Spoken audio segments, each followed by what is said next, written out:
மகிமையை உணர்வோம். இந்த ஆன்மீக பயணத்தில் வள்ளியும் தேவசேனையும் இணைந்த முருகனின் அருளாட்சியை கண்டுணர்வோம்.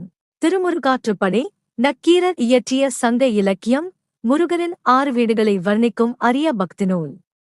இது முருகன் தமிழர் மனதில் ஆழமாகவே ரூன்றிய தெய்வம் என்பதற்கு சான்றாக விளங்குகிறது.